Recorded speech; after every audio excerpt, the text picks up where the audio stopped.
I'm checking it on my own computer so we can get this figured out. Let's see.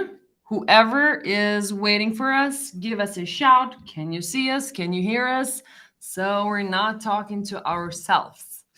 This is one of the fuck up stories I'm going to tell a little bit, but a little later on. So please tell us that we're not alone. And then we can start everything. Yes, you're live. Yay, it's working. It's live. All right, perfect. So welcome everybody to this LinkedIn Live about LinkedIn Lives. And we're live. And it's like, that cannot be better meta. Everybody, what would you like us to answer during this session? We're preparing now. Hi, Jeremy. We're preparing now to answer any of your questions. We're going to walk you through our story, what happened, who did what, how you should not fail because we tried it for you. And yeah. So are you going to do LinkedIn Lives? What are you most worried about? Tell us. Yeah, and if you've done it in your company or not, please, do indicate it in the comments and what you feel about it so far. Yeah, because I'm sure we have a lot to learn. Yeah. Low-key stuff. All right. So if there are no questions, Steffen, tell me, what have we achieved so far? I don't know. Good question. I think let's prepare these stats that we can base our learnings on at least. Last year we did 32 live sessions here on LinkedIn. The first couple of ones just by you. What does it say there? 18,000 attendees, 28 guests, 616 hours, and average lifetime viewer of the shows is around 500. So this is kind of the raw facts about what we've seen. I think, and is this good stats, bad stats, etc. Don't think we have the perfect answer for it. No. But we can definitely see some, interesting things. Is one I think that's really, like, at the core, you get the people who come to spend a lot of time with you and your brand. Yeah. So I think you naturally increase, at least with that one person, the awareness of your company. I think it's also we found a great format for producing a lot of content on the back of these things. Oh, that's cool. So we've started, to produce blog post of the ones we feel like is suited for it. Now with Kitty and our team, we can quite easily grab the best kind of snippets of these talks.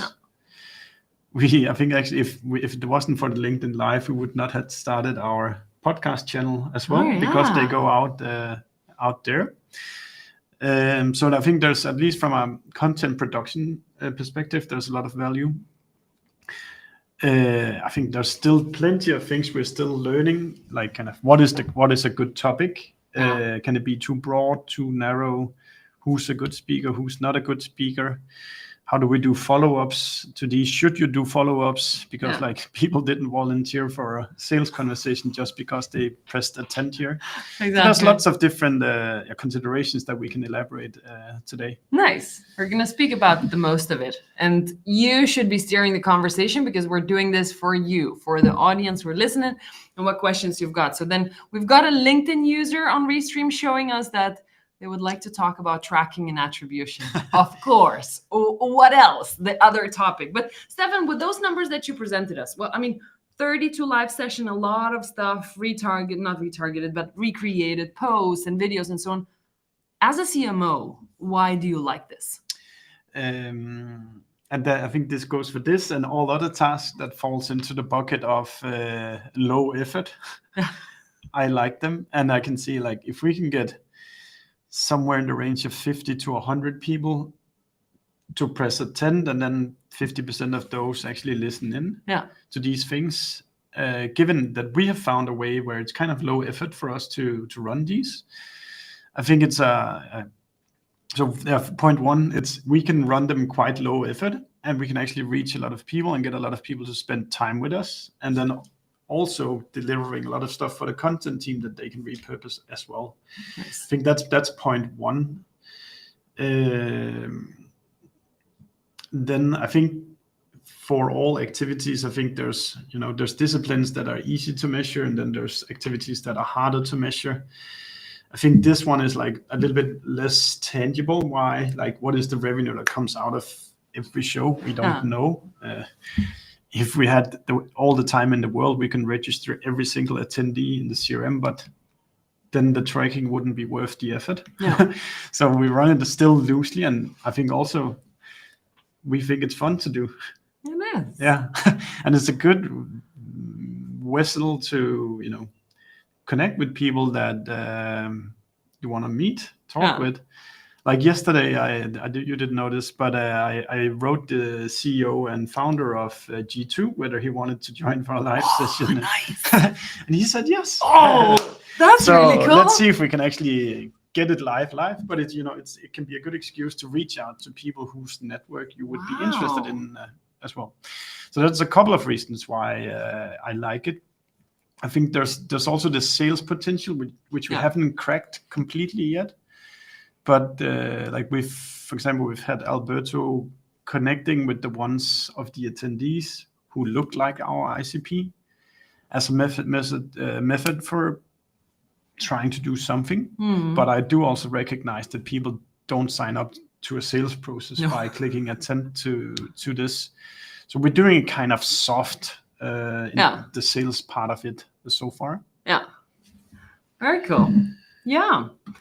And there is somebody asking, I'm sorry, not all the names show up, but there's a LinkedIn user asking the to-dos and not to-dos of LinkedIn. I think one of them, Steffen is mentioning quite explicitly, is like, when people sign up for your LinkedIn Live, they don't sign up for a sales pitch.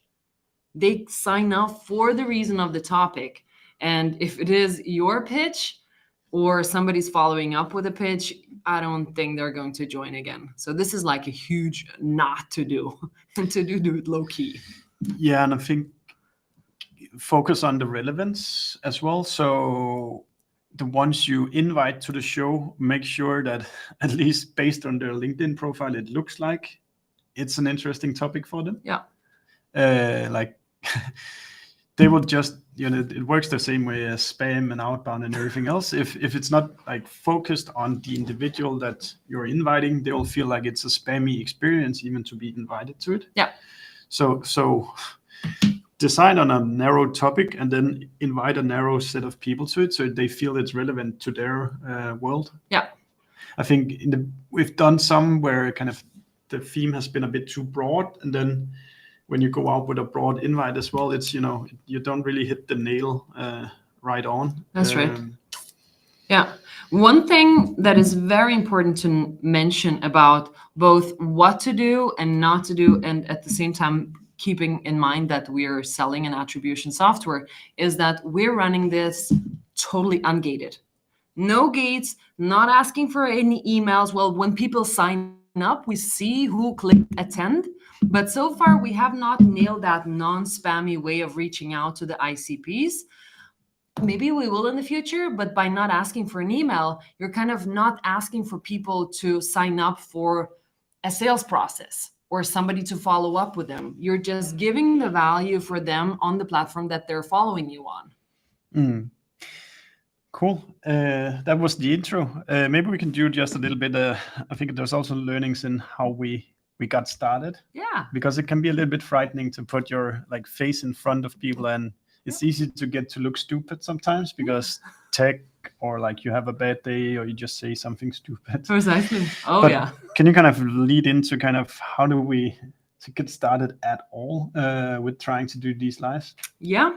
So it all started, I think it was spring last year when we were sitting in a sales meeting and we were talking about saying, what if we did live demos? People could just pop in and watch. Okay. I was like, who's going to do it? So, okay. Where should we do that? LinkedIn. Okay. So then I started a LinkedIn Live. Right there, we introduced content analytics. So it was kind of a natural topic to talk about. And my plan was to present some slides and to show the tool in a demo. I think 10 people clicked attend. And maybe you had Miguel joining you in that show. It was later. It was later after I tried and failed. Yeah. I think we had 10 people click attend. The first thing that happened is I could not start Restream to start the streaming. So I was talking 10 minutes with myself till our CTO is coming through the window and saying, we can't hear anything. Like, people obviously were chatting with me on Slack and places like that. I was like, but I blocked everything because I'm ready for this. I'm going to do this. And yeah, he came in, he helped. And then after those 10 minutes, you had this face. It was just exactly this. So it was the first one. Then I went live and spoke about content analytics. There were no questions, internal questions, of course, but it was like nobody else. But the learning of that was as well. Don't show slides. If you do, show stuff people can actually see on their screen. Don't do live demos on LinkedIn because you can't see anything.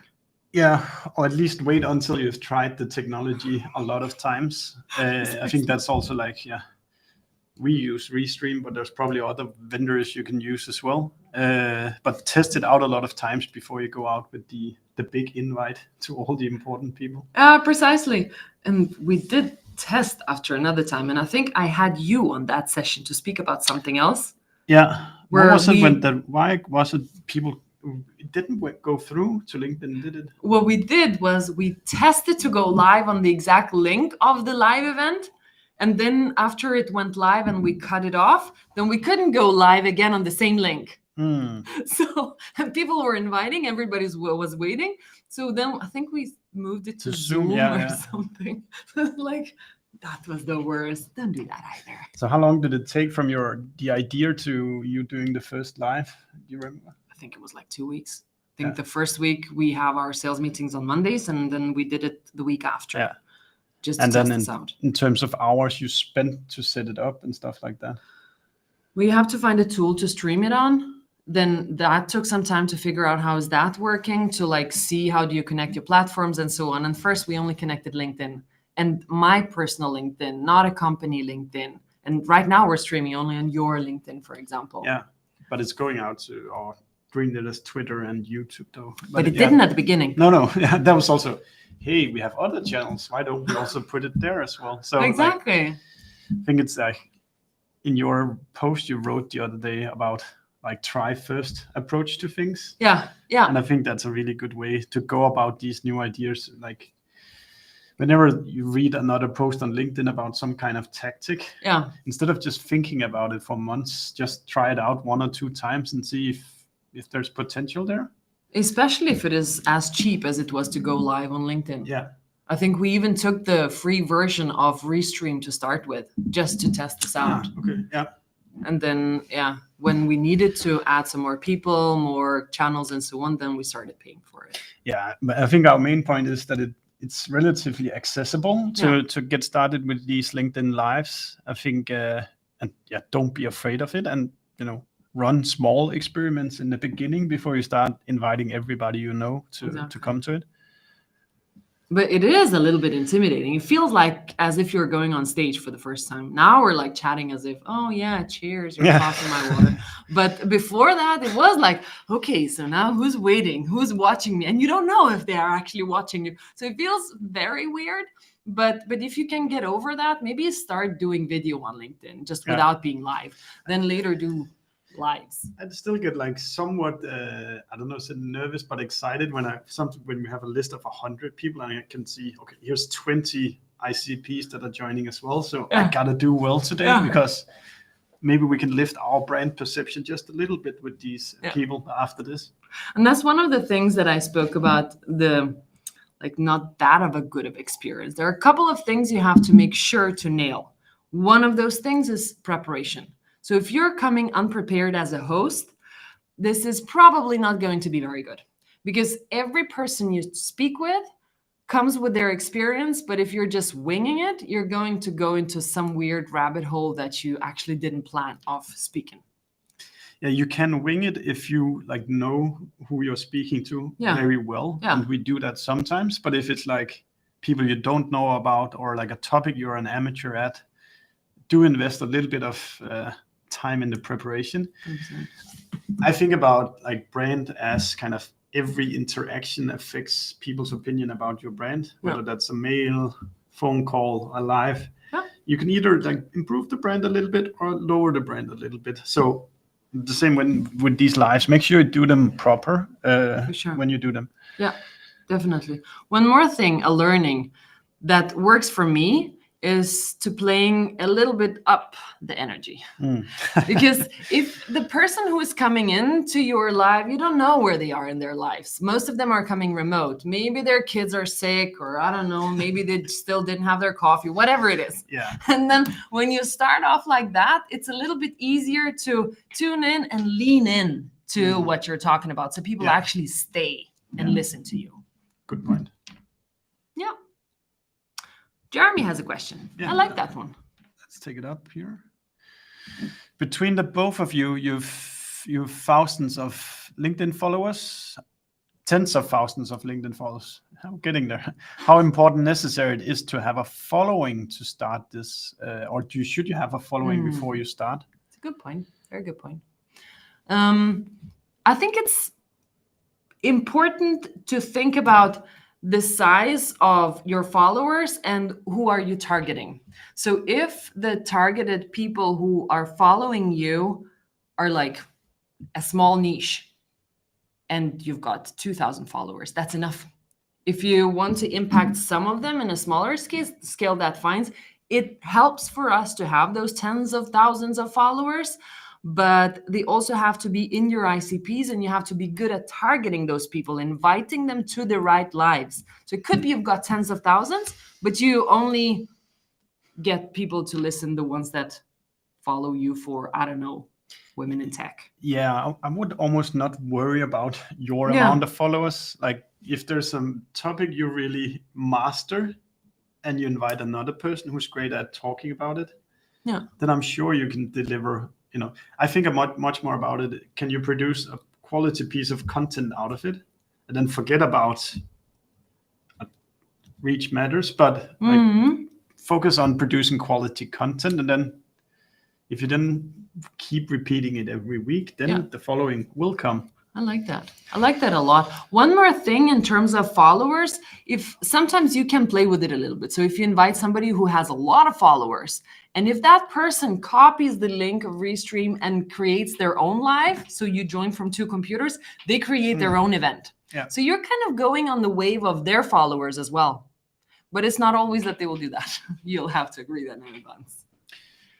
That's a good hack for reach. Like find somebody who have 10x the amount of your followers and get them to join. That works.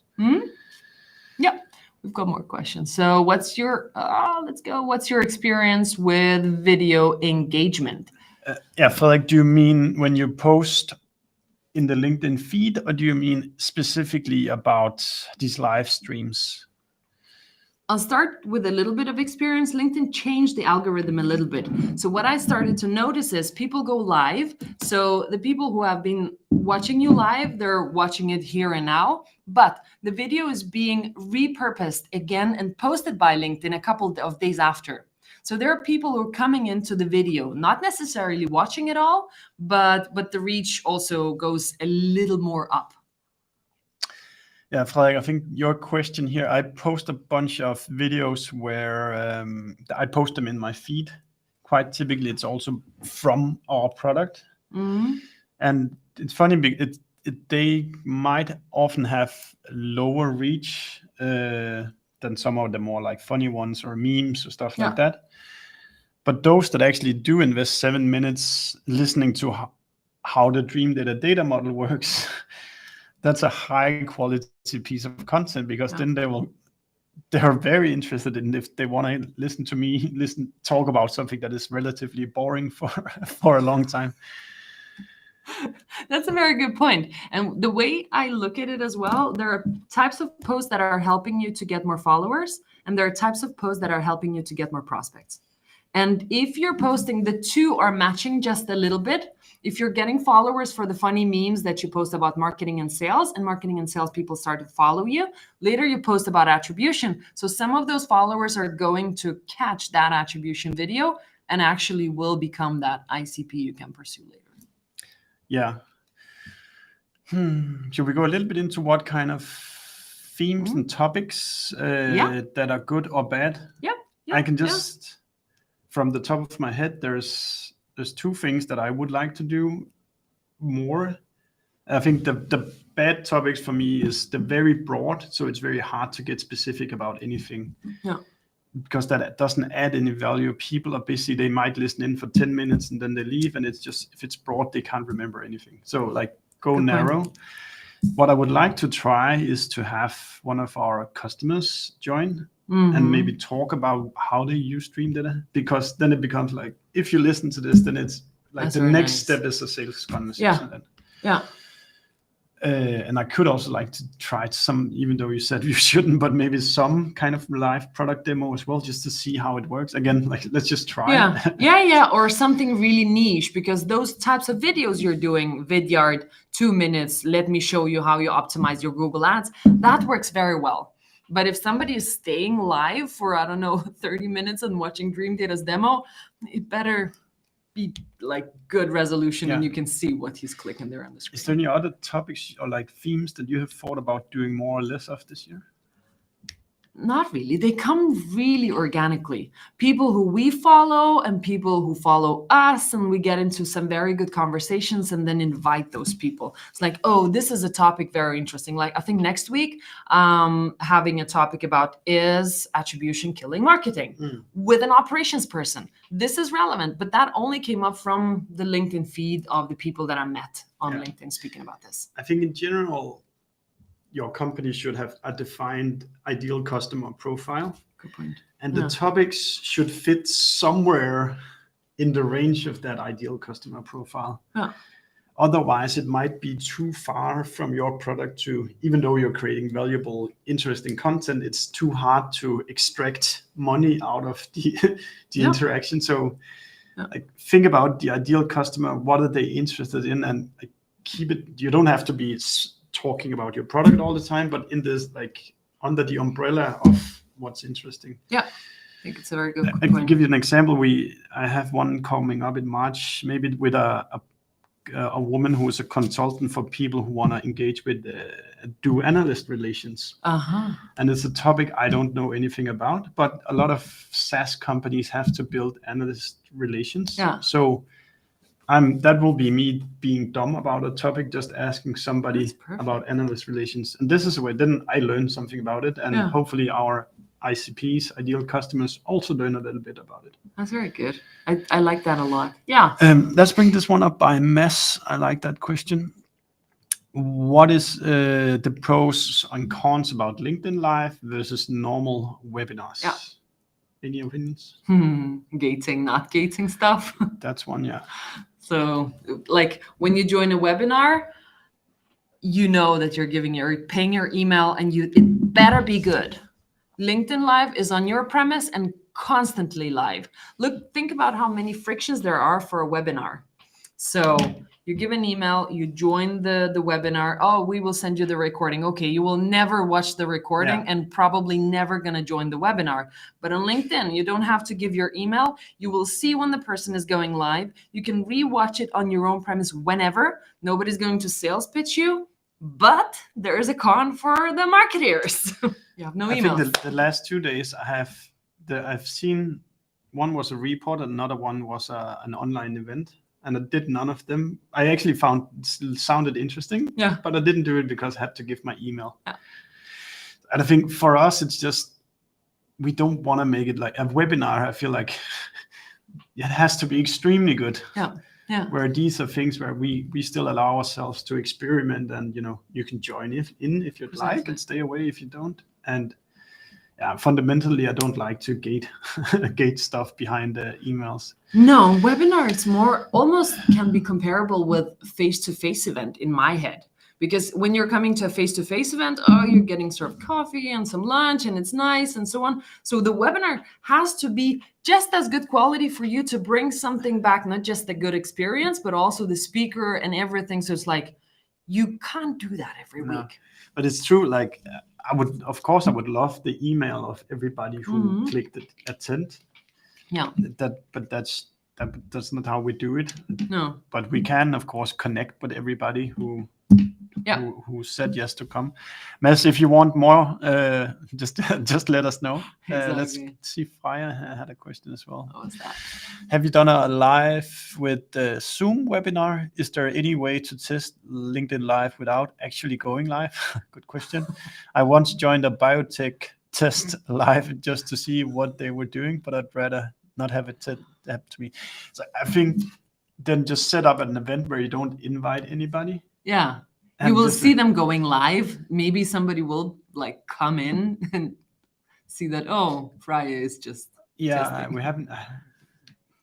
I don't know a method for doing it, but just keep the attendance to yourself then. Yeah, or do 2 events. Like one of them is a test where you not invite anybody and do that like half an hour before or something. That's why I failed, because I didn't test it. I just went live and thought I was live, and I wasn't. But we've just been using Restream ever since. Yeah. And it's kind of with software, when it works, I don't want to learn a new one. Exactly. It's a good one here. Christopher is asking, any tips to how to get more attendees to show up for the live? He sees attendee rates of 30 to 40%. That's good, 30 to 40%. Yeah, I think we're in that range as well. I think it's the commitment is so loose that it's hard to expect a lot more than that. So I think, Christopher, I think you should just see that as a premise, and like, you know, the dentist do send a text message, or like you can tell them an hour before. LinkedIn reminds you. Yeah. LinkedIn does send you a reminder. There are a couple of things that you can try to teach your audience to do. You can ask them to add it to their calendar. That helps, because then they will know when it's upcoming. Then an hour before, it will say Steffen and Laura are coming live. Join them. Nice. But otherwise, it's like, it's on their premise. It's just live there. I think the best way to battle it is probably by increasing the amount of attendees. Yeah. Maybe let's just try to go into how to get attendees. Yeah.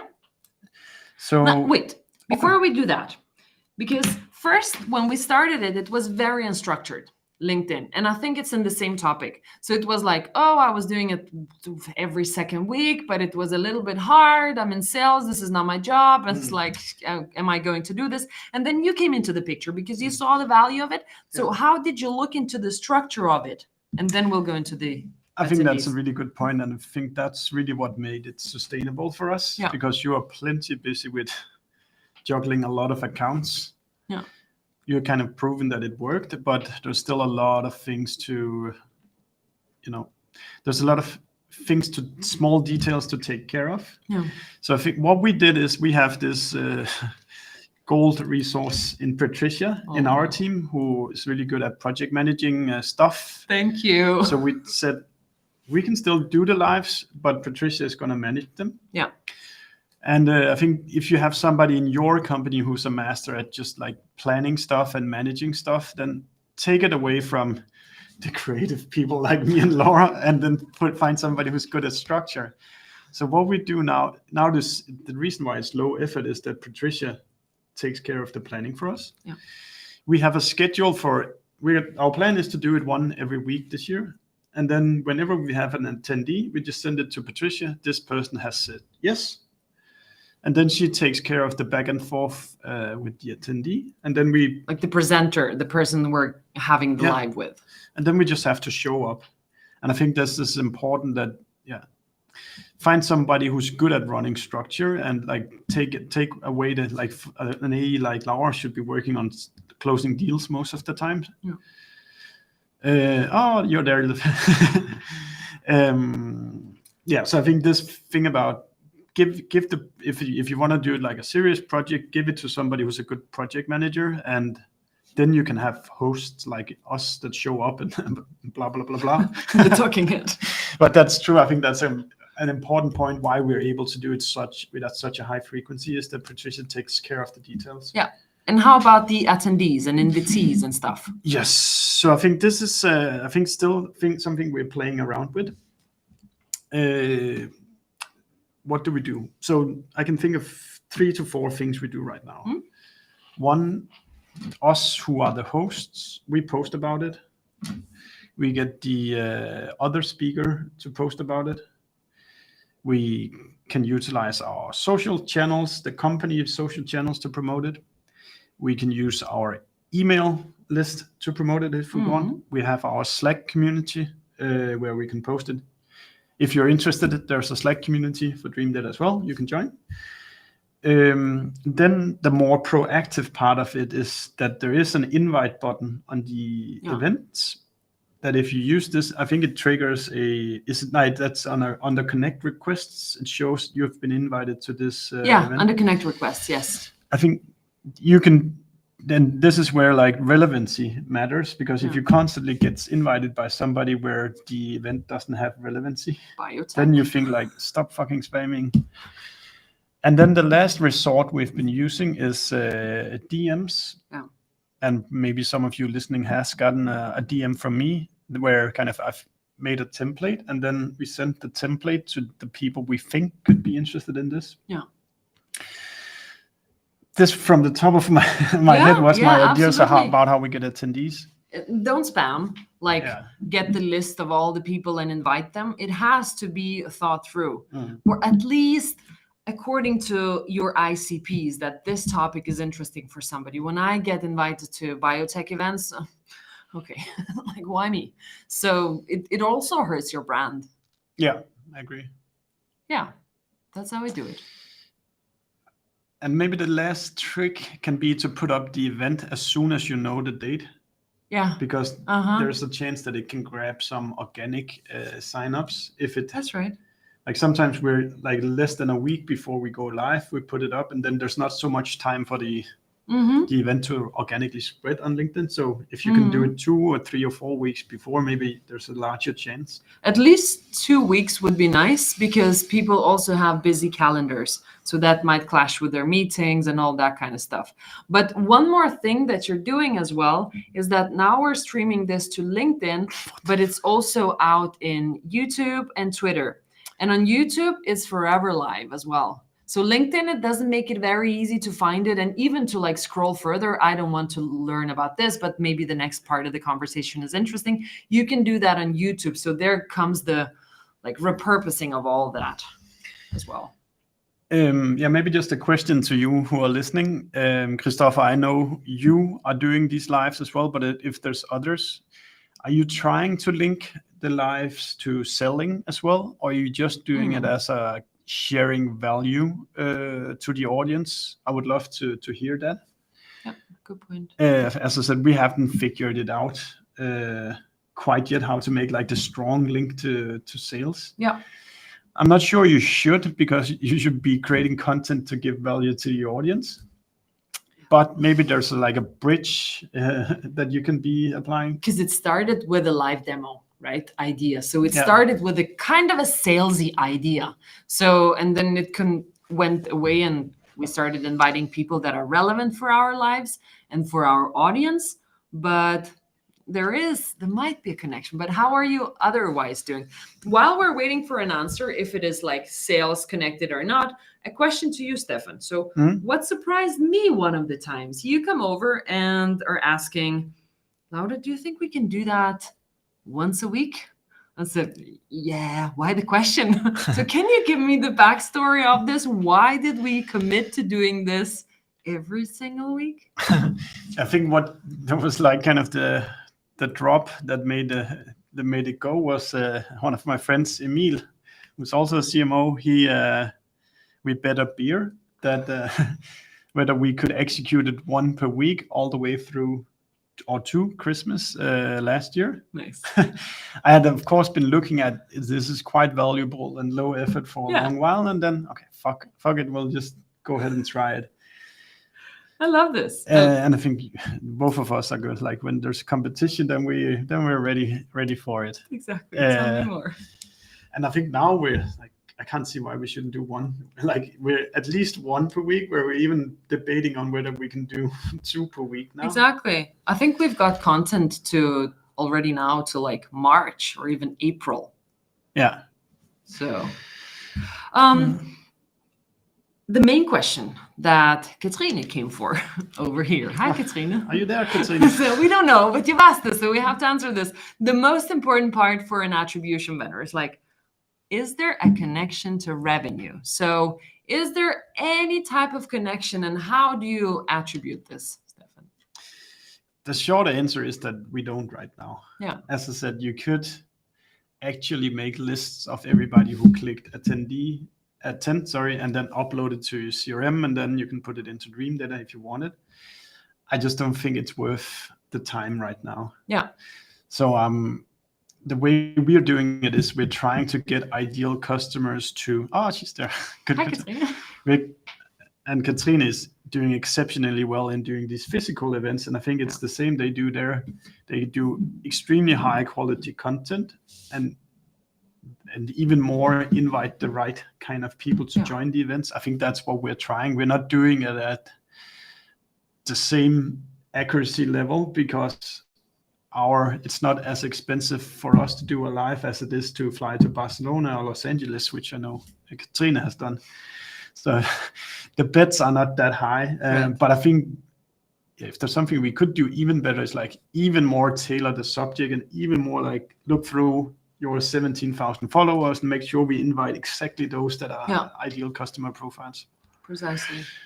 So the short answer, we don't try to link it to revenue right now because it's so low effort.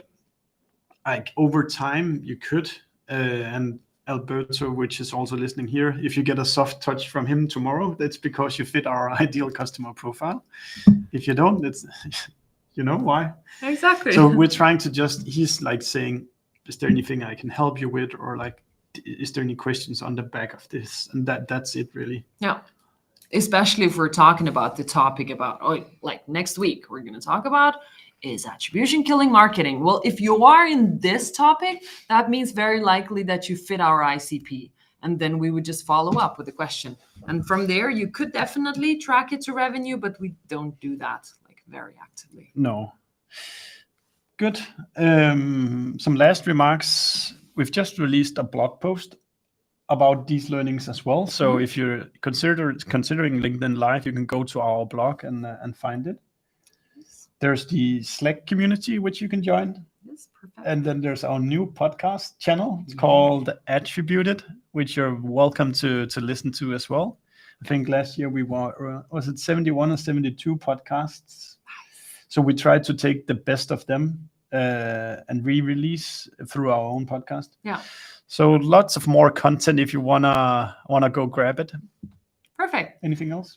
No, I think that's fine. Just follow us and we'll be releasing as much content as you like to follow. But if you would like to pitch yourself and think that you have something to share on the LinkedIn Live together with us, just go ahead and do it and we'll figure it out of what topic is the topics, most speakers, anything, things we can do better, just let us know.